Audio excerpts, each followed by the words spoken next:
Hello everyone, it is a lovely warm day outside, and so I thought I would do our discussion for this week out here on the back patio of my apartment. Today I am going to start by first zooming out in a more spaced out lens and then kind of work my way in before talking about Baughman's Chapter 7, Publicity. So chapters 5, 6, and 7 from the Catron will be a little bit out of order, but just bear with me. First, I'd like to actually address chapters 6 and 7 as one unit, because we're talking about the thought of an entire show, meaning the whole meaning of the entire script of a story, and a lot of that comes into the wordplay or the diction. So first we're going to talk about chapter 6 of the Shattuck and Catron, which is all about the thought of the play. The thought of the play normally comes from internal and external sources, internal meaning more of the lines, the stage direction, the action, as well as the word choices or diction of a particular show. And there are also external sources, usually about what other things has the author written, what are the normal patterns of their point of view, and any commentary made by academics that are supported by what the author actually writes.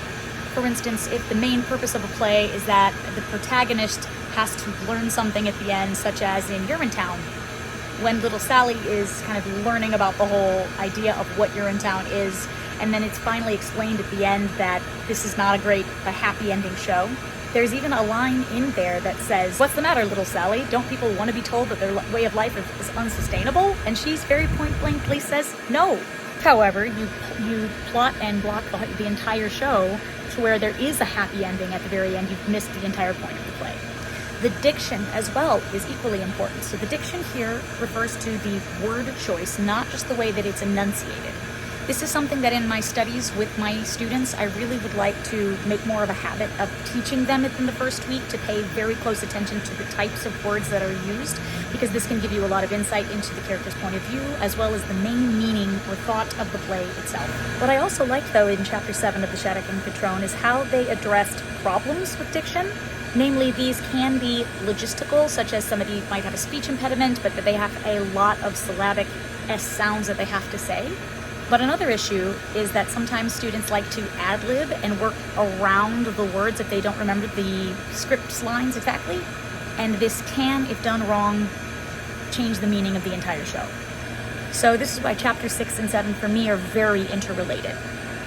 Now let's work backwards. Let's go to chapter 5 of the Shattuck and Catron, all about character. If you guys have read in some of my other posts, I mostly talked a lot about the RL Barfoots acronym that I use with my students. The F in that acronym refers to the facts, which for our particular deconstruction examples refers to Stanislavski's method of using given circumstances. But what I particularly appreciated in the Shattuck and Catron was the differentiation of the sources of circumstances available to you for analysis. This is not just the actions or the stage directions, but it's also how the character describes themselves, how other characters describe that character, but also things in the environment that can have a psychological effect on their point of view, such as the social climate, economic status of where they are, cultural and political things that are happening around them. These factors can all influence how a character reacts in certain situations.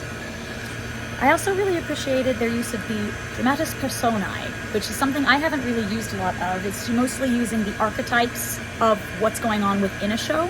This, I suspect, is related to the history of opera and how there were various archetypes of characters. The same can be true in a lot of shows. So there's not only the protagonist and the antagonist, which can challenge a student's perception of what good or evil is according to the author, but also a confidant and other character types that help you to figure out the function of that character in the story.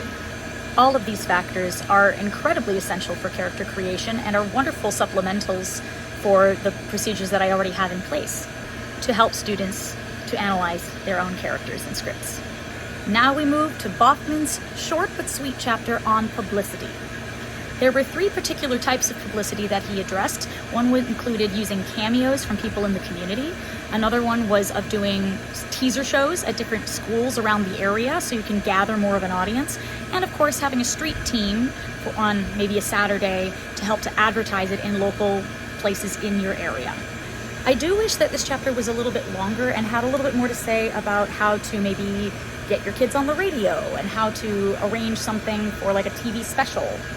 Our own community theater sometimes gets onto Channel 10 News, which is a local news network here in Columbus, Ohio. But these three ideas are also wonderful for a burgeoning theater program that maybe doesn't have all the resources in the world to make it somewhere on television. All of these factors not only help in terms of teaching students how to analyze a script and get further and deeper into their character and looking more at the word choice of a script, but also had a lot of useful things to say about how to get active community involvement with your show.